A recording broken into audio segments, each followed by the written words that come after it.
কুশনা ইউনিয়নের তালসারাই সমাজ কল্যাণ পরিষদের আলোচনা সভা অনুষ্ঠিত।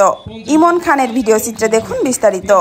ঝিনাইদহের কোটচাঁদপুর উপজেলার ৩ নম্বর কুশনা ইউনিয়নের তালসারা উত্তরপাড়ার সমাজ কল্যাণ পরিষদের আয়োজনে এক আলোচনা সভা অনুষ্ঠিত হয়েছে।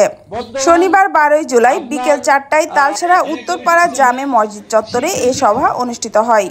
সভায় সভাপতিত্ব করেন মসজিদের সভাপতি রুহুল আমিন। প্রধান অতিথি হিসেবে উপস্থিত ছিলেন কোটচাঁদপুর মাধ্যমিক বালিকা বিদ্যালয়ের প্রধান শিক্ষক জনাব ইসা হক আলী।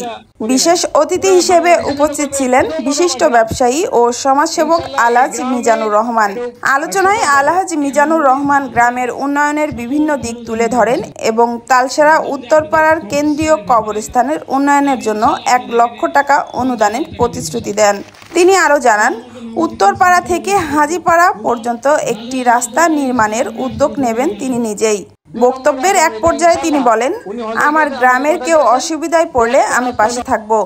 তিনি জানান, ইতিমধ্যে তিনি নিজ গ্রামে ২৫টি টিউবওয়েল বসিয়েছেন এবং প্রয়োজনে আরও বসাবেন বলেও আশ্বাস দেন। মুস্কান রুবায়েত মিরা, সবুজ বাংলা টিভি, ঝিনাইদহ।